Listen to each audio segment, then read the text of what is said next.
Class টাইমটা maintain করার চেষ্টা করবা, হ্যাঁ সবকিছুই মেনটেন করতে হবে, একটু কষ্ট হলেও চেষ্টা করবে ইনশাআল্লাহ। ওকে,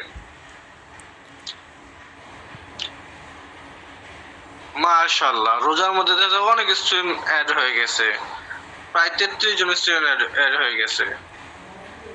ওকে, নিউরন পড়াইছিলাম, পরে হচ্ছে আপনার নিউরন এন্ড ডেনড্রাইটের ডিফারেন্স পড়াইছি, ফাংশন পড়াইছি, তারপর হচ্ছে ক্লাসিফিকেশন পড়াইছি, হ্যাঁ নিউরোগ্লিয়া পড়াইছি, সিনাপস পড়াইছি, তারপর সিনাপসের হচ্ছে প্রপার্টাইজ পড়াইছিলাম।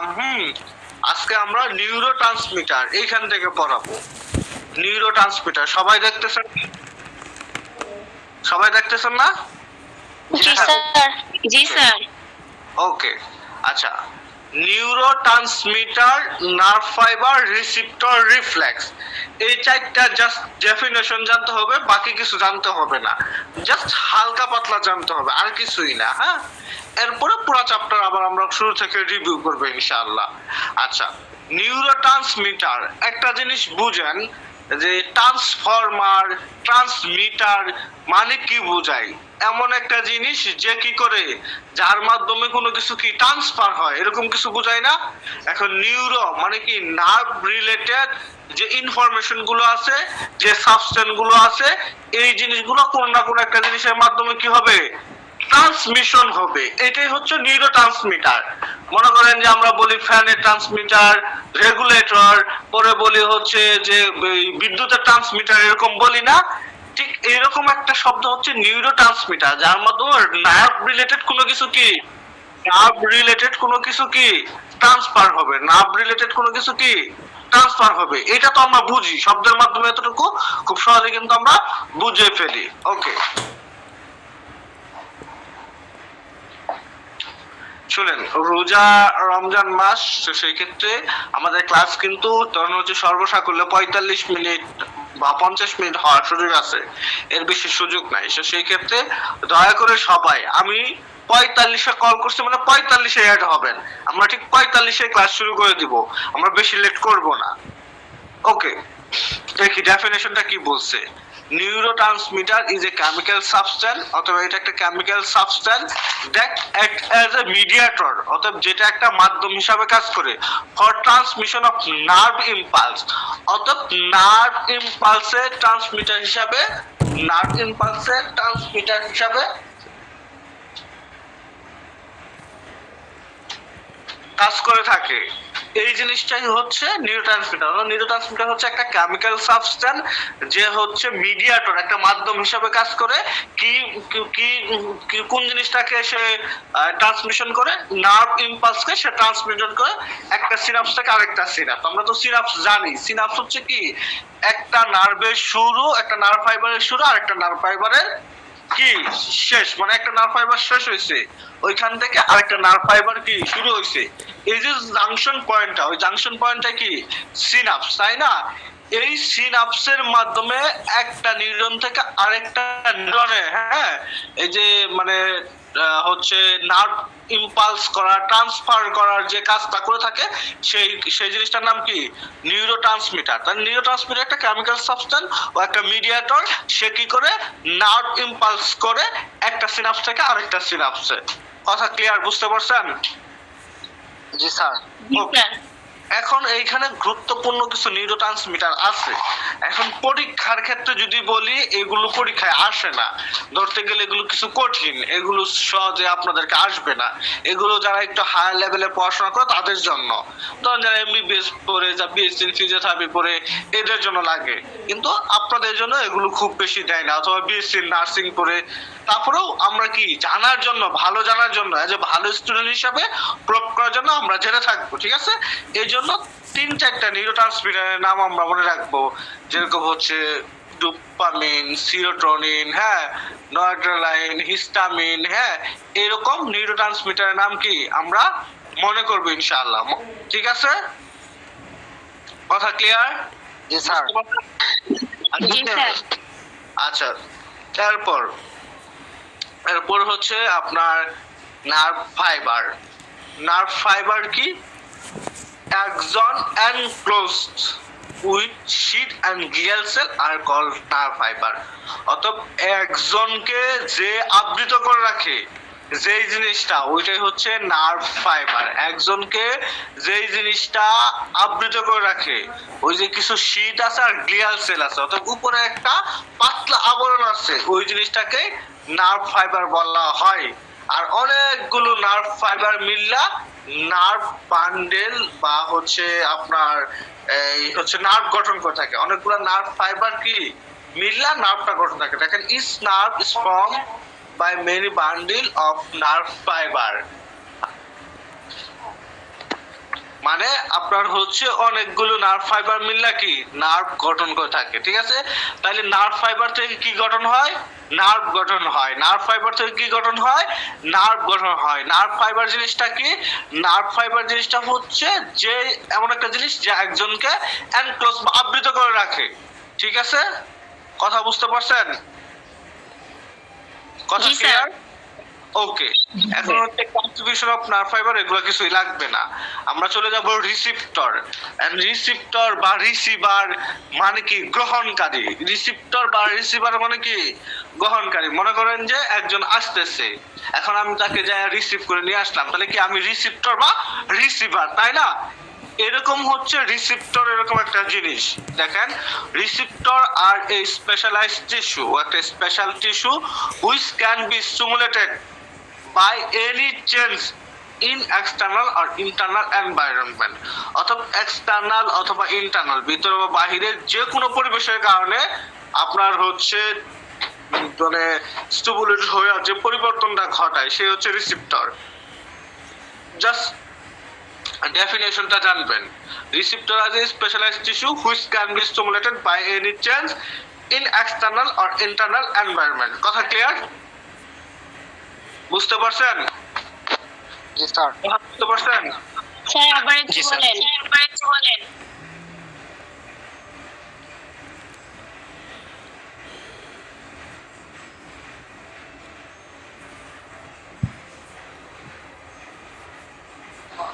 আচ্ছা, তাহলে রিসিপ্টর বুঝতে পারছেন? আমি বলি আরেকবার। রিসিপ্টর আর স্পেশালাইজড টিস্যু, অর্থাৎ ও একটা স্পেশাল টিস্যু পরে হুইচ ক্যান বি স্টিমুলেটেড, যেটা হতে পারে বাই এক্সটার্নাল আর ইন্টারনাল এনভায়রনমেন্ট। অতএব ধরুন হচ্ছে বডির ভিতরে কোন একটা অসুবিধা করছে, অথবা বডির বাহির থেকে কোন একটা অসুবিধা করছে, ধরুন অনেক বেশি বার্ন হয়েছে, অথবা ধরুন হচ্ছে আপনার অনেক বেশি আগুন লাগছে, মানে আপনার শরীর অনেক মানে তাপ লাগতেছে, বা অনেক মানে এরকম মানে চেঞ্জ বা কোনো একটা কিছু ঘটতেছে, ঠিক তখনই আপনাকে ধরেন হচ্ছে সেই স্টিমুলেট করে, আপনাকে সেই স্টিমুলেট করে ধরেন হচ্ছে মানে আপনাকে রক্ষা করা বা আপনাকে প্রটেক্ট করার যে ব্যাপারটা থাকে, ওই কাজটা সে করতেছে। এতে কি করতেছে? ওইটা কি একটা স্পেশাল ফাংশন করতেছে না? অবশ্যই একটা স্পেশাল ফাংশন করতেছে। এই জিনিসটা হচ্ছে রিসিপ্টর। এটাই বলছে receptor are specialised tissue which can be stimulated by any change in external or internal environment, অর্থাৎ আপনার বডির এক্সটার্নাল বা ইন্টারনাল কোন এনভায়রনমেন্ট চেঞ্জ হওয়ার কারণে সে দ্রুত হচ্ছে স্টিমুলেটেড করার ক্ষমতা পরিবর্তন হয়ে দ্রুত যে স্টিমুলেশন করার ক্ষমতাটা বা পাওয়ারটা, এটাই হচ্ছে রিসিপ্টর। কথা বুঝতে পারছেন? জি স্যার। ওকে, এখন ধরুন হচ্ছে এইখানে আপনার টাইপ অফ রিসিপ্টর আছে, জাস্ট 5 টাইপ অফ রিসিপ্টর, এইটুকু মনে রাখবেন। যেরকম মেকানো রিসিপ্টর, মেকানো রিসিপ্টর ধরুন হচ্ছে আপনার এই যে মাসেল গুলো একত্রিত হয়ে থাকে, নার্ভ ফাইবার গুলো ফ্রি হয়ে থাকে, এইরকম। তারপর দেখেন thermo receptor, cold receptor, warm receptor, মানে আপনি গরম বুঝেন ঠান্ডা বুঝেন। কেমো রিসিপ্টর মানে হচ্ছে প্রি নার্ভ এন্ডিং, অর্থাৎ যেখানে হচ্ছে আপনার কোন ধরনের কেমিক্যাল সাবস্টেন্সের মাধ্যমে হচ্ছে রিল্যাক্সেন্ট করা হয়, এরকম। তারপরে হচ্ছে electromagnetic receptor, rod and cones, ধরুন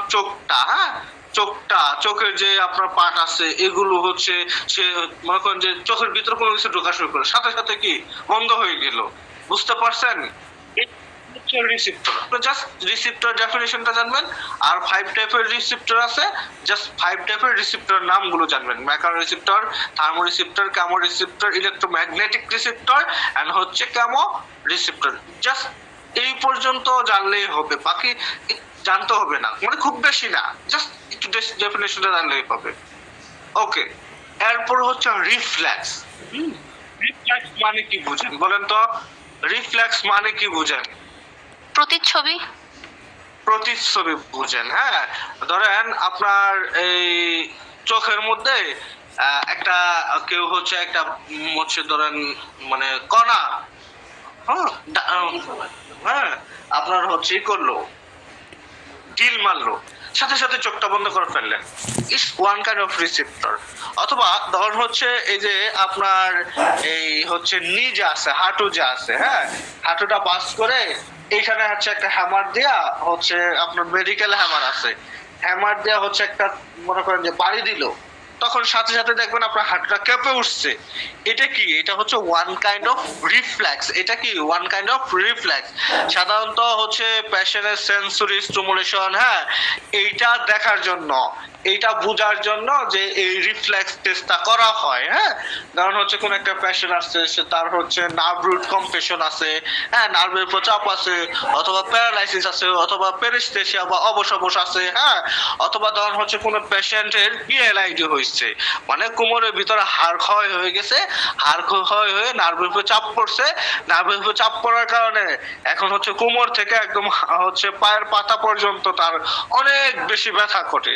এরপর ধরুন হচ্ছে আস্তে আস্তে তার পাটা হচ্ছে অবশ হয়ে গেছে, পা মাংসগুলো আস্তে আস্তে শুকায় যেতেছে, হ্যাঁ, তখন হচ্ছে ডাক্তাররা হ্যামার দিয়া, হ্যাঁ, মানে বাড়ি বাইরা, হ্যাঁ, টেস্ট করে, মানে হচ্ছে হ্যামার বুঝতে পারছেন, হাতুড়ি, মানে মেডিকেল হ্যামার, হ্যাঁ, এটা ওই বড় হ্যামার না, ওই হ্যামার যে মাথা ফাটাই ফেলে ওই হ্যামার না, এটা হচ্ছে মেডিকেল হ্যামার। ওই হ্যামারে আপনার হচ্ছে ধরেন পায়ের মধ্যে একটা চাপ মারলো, চাপ মারলে পাটা সাথে সাথে কেঁপে উঠলো, অর্থাৎ এটা কি আপনার হচ্ছে সেন্সরিটা কি টেস্ট করলো যে হ্যাঁ তার সেন্সরি স্টিমুলেশনটা প্রপার আছে, এই জিনিসটাই হচ্ছে জাস্টিফাই করে।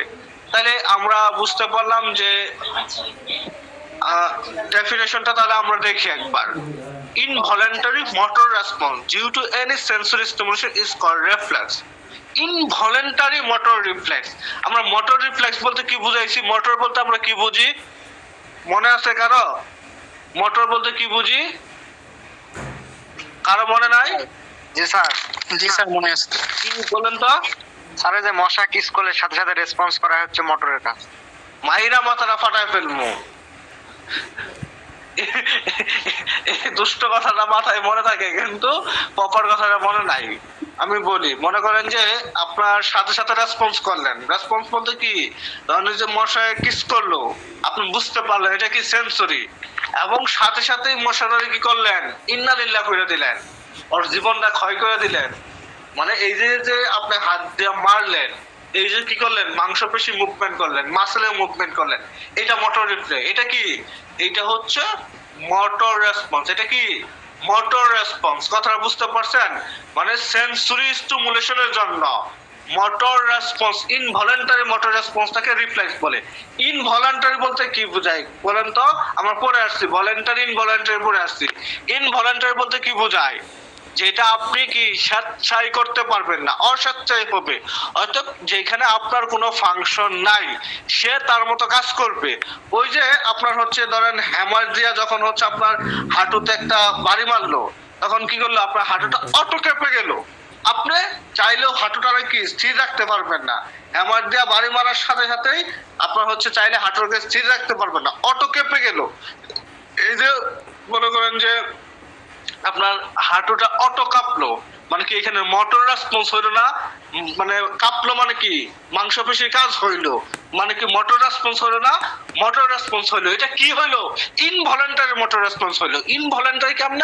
ওই যে অটো হয়ে গেল, অটো হয়ে গেল, আপনি তো নিজে কন্ট্রোল করতে পারলেন না, অটো হয়ে গেল, এটাকে বলা হয় ইনভলেন্টারি মোটর রেসপন্স।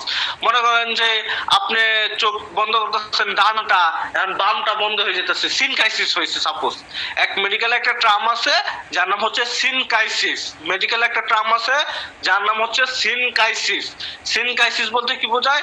মনে করেন যে আপনার কইছে চোখটা, ডান চোখটা বন্ধ করেন, আপনি ডান চোখ বন্ধ করে বোঝায় কি বাম চোখ বন্ধ করে ফেলতেছেন, কিন্তু আপনি বুঝতেছেন না যে বাম চোখ বন্ধ হয়ে গেছে। হইতেছে, আবার বলতেছি আবারও তাই করতেছেন, এটাকে বলা হয় সিনকাইসিস। আর এই যে যে সিনকাইসিসটা হয়েছে, এইখানে চোখটা তো বন্ধ করতেছেন, তাহলে এইখানে মোটর রেসপন্স যে হইলো, চোখটা বন্ধ করলেন, মাংসপেশির যে মুভমেন্টটা হইলো, এখানে যে মোটর রেসপন্সটা হলো, এটা কি ইনভলেন্টারি হয়েছে।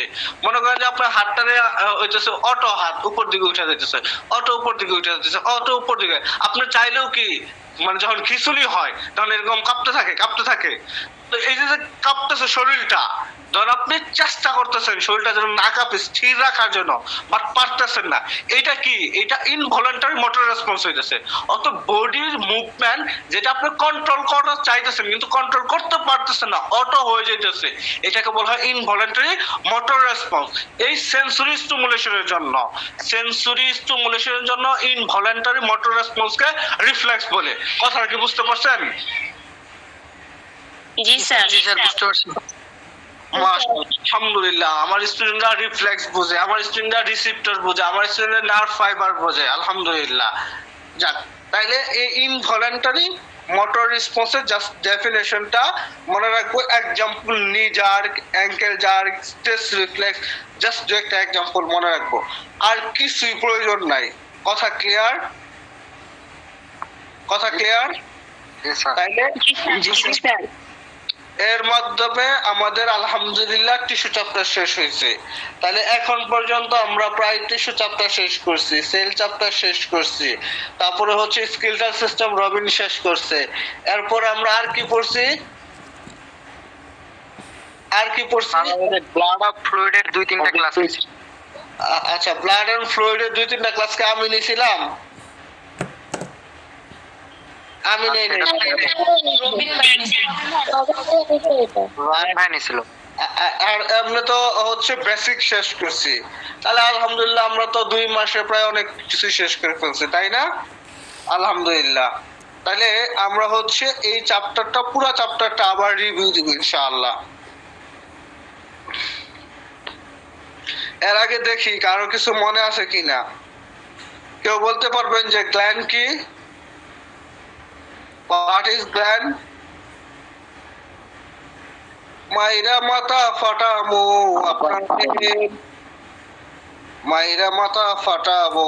আপনাদের, একটা কইরা মাথা ফাটামো আর একটা কইরা মনে করেন যে জেলো যামু।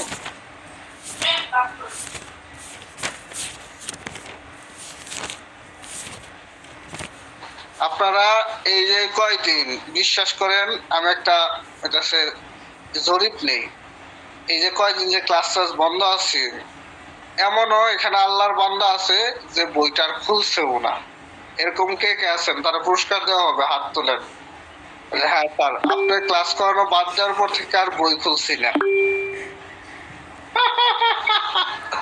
মাশাআল্লাহ, আল্লাহ বাঁচাই দিছে। সিল মোড ভরপুর ভোট স্যার। সবাই সেই পাপের পাপী যে বই খুলছে। তো এটা আসলে ভালো লক্ষণ না। আপনারা পড়াশোনা করেন নাই। আলহামদুলিল্লাহ আমি সিদ্ধান্তটা চেঞ্জ করে আপনাদের ক্লাস করার সিদ্ধান্তটা নিয়েছিলাম। নতুবা বিশ্বাস করেন এই যে কয়েকদিনে যা পড়াইছি সব বইটা হাতে নিয়েছিলাম, বইটা হাতে নিয়ে আর পড়ি নাই কালকে। দুইটা চিত্র আঁকাইছি আমি। দেখছেন, বিশ্বাস করেন আমি যা পড়াইছি সব সুন্দর করে খায়া ফেলতেন। খাইয়া পেটটার হজম কইরা পরে যখন হচ্ছে মানে আপনারা এই ক্যাম্পাস খুলতো, তখন ক্যাম্পাসে গেলে হাঁকড়া তাকায় থাকতেন আর ভিতর দিয়ে মশা ঢুকতো। স্যার শোনেন, আপনি এগুলা হচ্ছে এই চ্যাপ্টার গুলা পড়াচ্ছেন, এগুলা খাই ফেলছি, কিন্তু আগে বেসিক গুলা যেগুলা পড়াইছেন ওগুলা না পড়লেও সব ক্যান্টানি বলতে পারে, ওগুলা মনেই থাকে, কিন্তু এগুলা কেন থাকে না?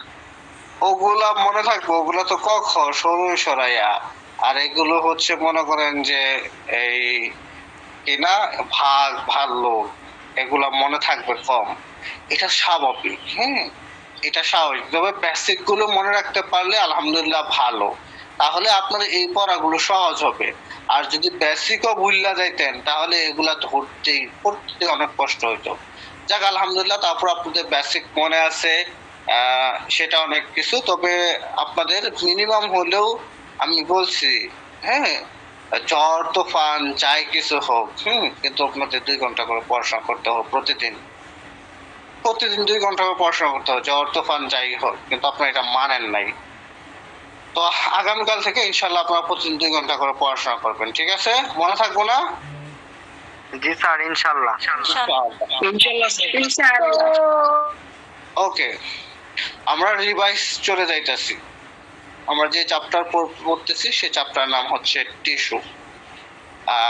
টিস্যু কি?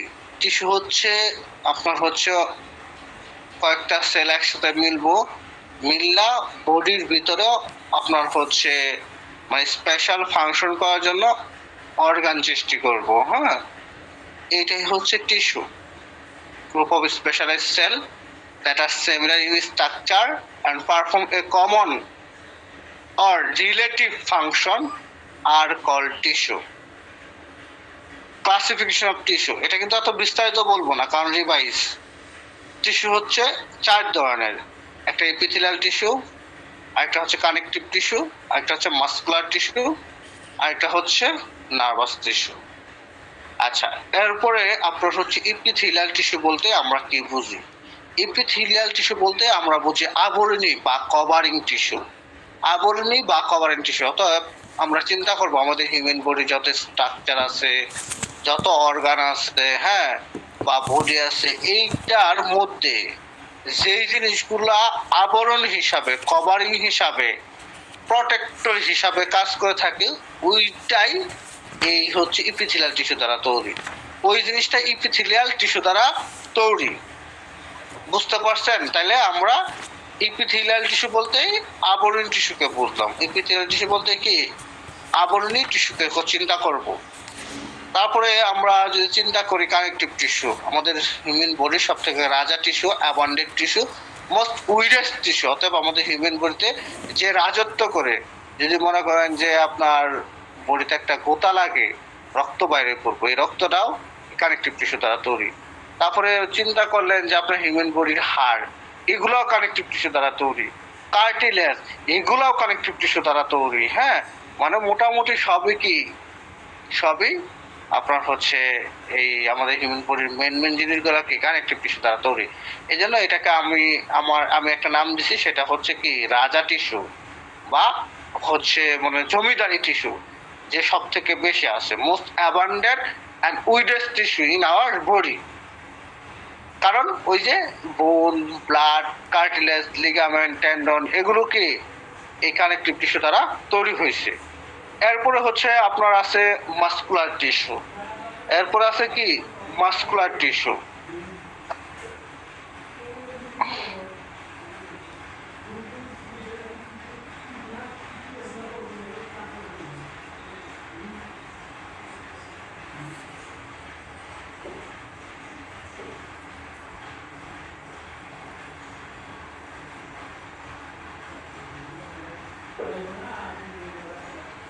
আচ্ছা,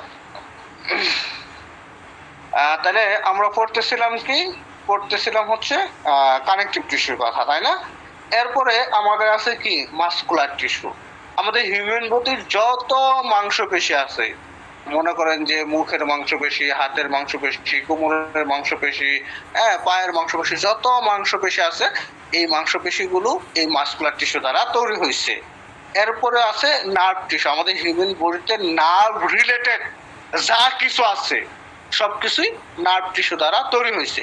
তাহলে আমরা টিস্যুর ক্লাসিফিকেশনটা খুব সহজেই বুঝতে পারলাম যে আমাদের হিউম্যান বডিতে 4 ধরনের কি টিস্যু আছে। একটা টিস্যু হচ্ছে আবরণী টিস্যু বা এপিথেলিয়াল টিস্যু, অথবা আমাদের হিউম্যান বডির যত স্ট্রাকচার, যত অর্গান আছে, সকল অর্গান বা স্ট্রাকচারের আবরণ বা কভার যেই জিনিসটা দ্বারা তৈরি হয়েছে, ওইটা হচ্ছে এপিথেলিয়াল টিস্যু দ্বারা তৈরি হয়েছে। এরপরে কানেকটিভ টিস্যু, আমাদের হিউম্যান বডিতে মানে মূল যে জিনিসগুলো আছে, রক্ত, হাড়, মানে বোন, ব্লাড, লিগামেন্ট, কার্টিলেজ, হ্যাঁ, এগুলো কানেকটিভ টিস্যু দ্বারা তৈরি আছে। এরপরে আছে মাসকুলার টিস্যু। আমাদের হিউম্যান বডির যত মাংসপেশি আছে, যত মাসেল আছে, সব কি এই মাসকুলার টিস্যু দ্বারা তৈরি হয়েছে। এরপর নার্ভ টিস্যু, আমাদের হিউম্যান বডির যত নার্ভ আছে সব কি এই নার্ভ টিস্যু দ্বারা তৈরি হয়েছে। আমরা খুব সহজে বুঝতে পারছি না? ক্লাসিফিকেশন অফ টিস্যু কিন্তু আমরা খুব সহজে বুঝতে পারছি, তাই না? আচ্ছা, এরপরে হচ্ছে ফাংশন অফ টিস্যু। টিস্যুর ফাংশনটা যদি চিন্তা করি, টিস্যুর ফাংশনটা চিন্তা করলে ক্লাসিফিকেশনের কথা চিন্তা করলে তো আলটিমেটলি ফাংশনটা চলে আসবে। এখানে আলাদা আলাদা ফাংশন দেওয়া আছে, আলাদা আলাদা ফাংশন দেওয়ার প্রয়োজন নাই। আপনি লিখবেন ফাংশন অফ টিস্যু, লেখার পরে চিন্তা করবেন যে ইপিথেলিয়াল টিস্যু মানে আমরা বুঝছি কভারিং টিস্যু, আবরণ টিস্যু, প্রোটেক্টর টিস্যু, হ্যাঁ। তারপরে আছে এন্ডোক্রাইন টাইপের টিস্যু, মানে আমাদের বডি থেকে যে সিক্রেশন করে, আমাদের বডিকে যে প্রোটেক্ট করে, আমাদের বডিকে যে আবরণ তৈরি করে থাকে, সেটাই তো ইপিথেলিয়াল টিস্যু। তাহলে আমরা খুব সহজেই বুঝতে পারি কভারিং, তারপরে প্রোটেকশন, তারপরে হচ্ছে সিক্রেশন অফ গ্ল্যান্ড, এটা একটা কাজ। তারপরে যদি আমরা চিন্তা করি যে আমাদের হচ্ছে বোন আছে, ব্লাড আছে, বোন কি করে ট্রান্সপোর্ট করে, ট্রান্সপোর্টেশন করা, তারপরে বোন না, ব্লাড কি করে ট্রান্সপোর্ট করে, তাহলে ট্রান্সপোর্টেশন করা হচ্ছে টিস্যুর একটা কাজ। তারপরে যদি আমরা চিন্তা করি যে বোন কি করে বডিকে, কি বডির ইন্টারনাল ফ্রেমটা গঠন করে, তাই না? ইন্টারনাল ফ্রেমটা গঠন করে, বাইন্ডিং করে, সাপোর্ট করে, তাহলে বাইন্ডিং করা, ফ্রেম হচ্ছে আপনার গঠন করা, সাপোর্ট করা, এই কাজগুলো কি টিস্যুর। তারপরে যদি চিন্তা করি মাসেল কি করে বডিকে মুভমেন্টে হেল্প করে, হেল্প টু মুভমেন্ট। তারপরে যদি চিন্তা করি নার্ভ, হ্যাঁ, ট্রান্সমিশন অফ নার্ভ ইম্পালস, এগুলোই তো ফাংশন অফ, এগুলোই কি ফাংশন অফ টিস্যু। কথা বুঝতে পারছেন? তাহলে ফাংশন অফ টিস্যু একবার সহজ না? জি স্যার। মনে থাকবো না? জি স্যার। ইনশাআল্লাহ। আচ্ছা, এরপরে আমরা হচ্ছে ক্লাসিফিকেশন অফ টিস্যু, এই যে আমাদের টেবিলটা আছে, এই টেবিলটা আমি সুন্দর করে পড়াইছি, সবাই এই টেবিলটা ইনশাআল্লাহ মুখস্থ করবেন, ঠিক আছে? আচ্ছা, এরপরে আমাদের হচ্ছে ইপিথেলিয়াল টিস্যুতে আমাদের খুব বেশি আলাপ বা খুব বেশি হচ্ছে নাই, মানে মানে ওইরকম মুখস্থ করার কিছু নাই। আমরা জাস্ট হচ্ছে ইপিথেলিয়াল টিস্যুর ক্ষেত্রে এই যে এইটুকু মনে রাখবো যে আমরা তো জানি ইপিথেলিয়াল টিস্যুর দুই ভাগে ভাগ করা যায়, কভারিং বা সেক্রেটরি। কভারিং মানে হচ্ছে লিলিং বা আবরণ, একই কথা। সেক্রেটরি মানে গ্ল্যান্ডুলার, একই কথা, বুঝতে পারছেন? এইখানে আর তেমন কোনো কিছু পড়ার নাই। আচ্ছা, এই যে এইখান থেকে আমাদের জাস্ট এমসিকিউর জন্য একটু মুখস্থ করতে হবে যে সিম্পল কোবাইডাল টিস্যুর এক্সাম্পল কি, ওভারি, থাইরয়েড। সিম্পল কলামনার টিস্যুর এক্সাম্পল কি, ইন্টেস্টাইন, গল ব্লাডার। স্ট্রাটিফাইড কোবাইডালের উদাহরণ কি, sweat gland, ovarian follicle. Stratified ট্রানজিশনালের এক্সাম্পল কি, urinary bladder, ureter, renal calyces. হ্যাঁ, জাস্ট এগুলো একটু মুখস্থ করব, মানে খুব বেশি ইম্পর্টেন্ট যে ব্যাপারটা এরকমও না, ঠিক আছে? ওকে, এরপরে আমরা হচ্ছে চলে যাব হচ্ছে আপনার এই ডিস্ট্রিবিউশনগুলো একটু মনে রাখা দরকার। আচ্ছা, এখানে এত প্রয়োজন নাই।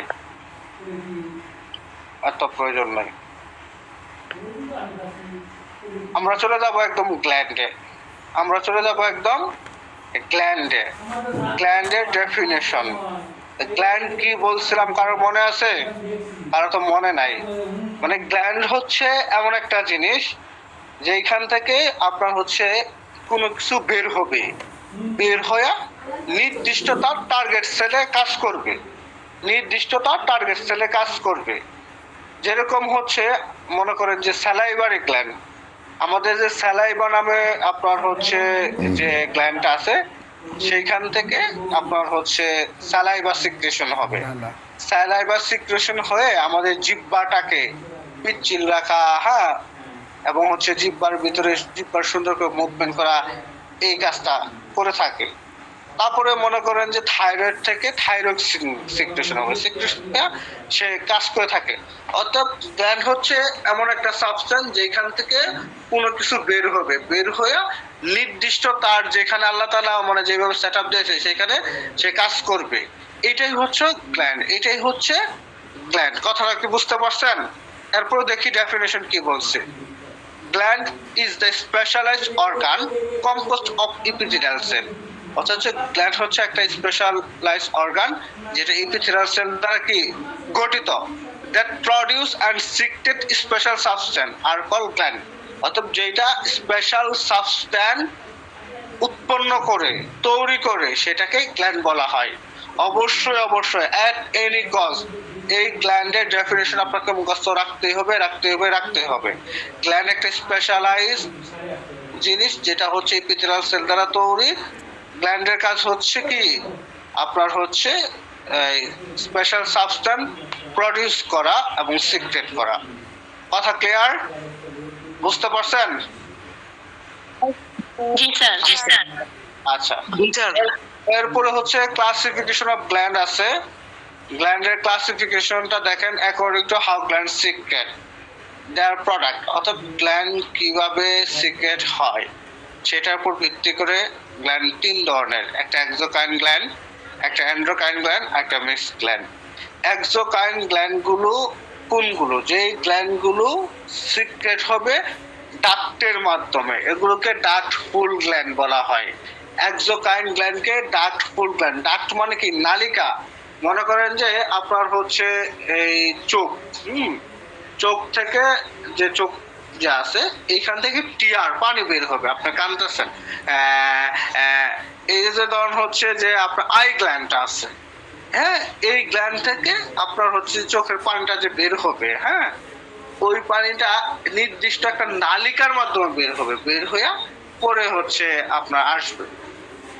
আবার ধরুন হচ্ছে থাইরয়েড, অ্যাড্রেনাল, পিটুইটারি, ওভারি, টেস্টিস, হ্যাঁ, তারপরে আপনার হচ্ছে এই যে গ্ল্যান্ডগুলো আছে, এই গ্ল্যান্ডগুলো কোনো ডাক্টের মাধ্যমে হবে না। এই গ্ল্যান্ড থেকে যে জিনিসটা সিক্রেশন হবে, ওই ধরুন হচ্ছে অ্যাড্রেনাল থেকে অ্যাড্রেনালিন, থাইরয়েড থেকে থাইরক্সিন, হ্যাঁ, এই যে হরমোনগুলো সিক্রেশন হবে, ইনসুলিন, হ্যাঁ, তারপরে আইরিস অফ এই যে এখান থেকে হরমোনগুলো সিক্রেশন হয়, এই হরমোনগুলো আপনার ব্লাড স্ট্রিমের মাধ্যমে, অর্থাৎ রক্ত যেই নালিকা দিয়ে চলে ওইটার মাধ্যমে রক্তের সাথে মিশ সাজায় সেটা নির্দিষ্ট টার্গেট সেলে কাজ করে।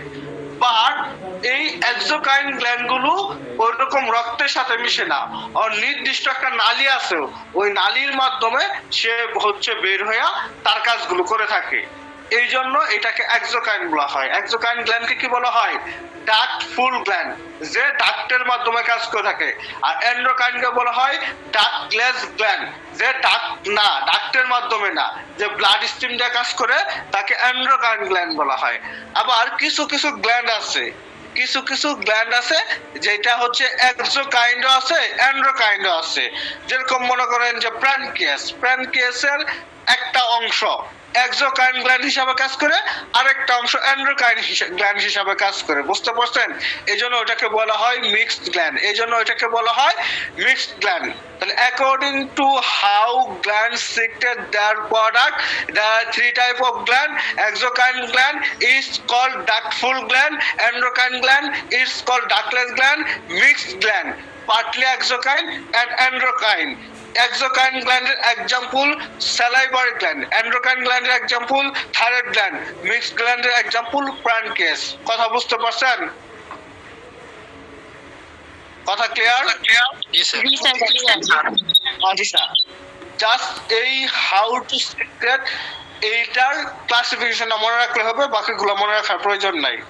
ওকে, আচ্ছা, এরপরে আমরা গ্ল্যান্ডের যে টেবিল আছে, ক্লাসিফিকেশন আছে, এটা আমি আপনাদেরকে সুন্দর করে পড়াইছিলাম, আমি আবার বলে দিই কোন পর্যন্ত মুখস্থ করবেন। Gland, exocrine, endocrine and mixed gland. Exocrine unicellular, multicellular. এন্ডোকাইনের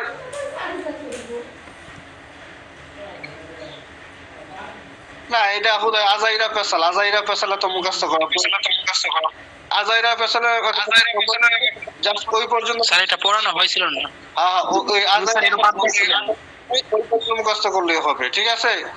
আচ্ছা, তাই তো বলতেছি এটা মুখস্থ নাই। হ্যাঁ, এই পর্যন্তই শুনেন। তাহলে আপনারা আজকে এই পর্যন্তই পড়েন, হ্যাঁ, কিন্তু কথা দিতে হবে আমাকে যে আমি এখন রিভাইজ পড়বে যে পর্যন্ত পড়াইতেছি এট এনি কস্ট এই পর্যন্ত আপনাদের মুখস্থ করতে হবে।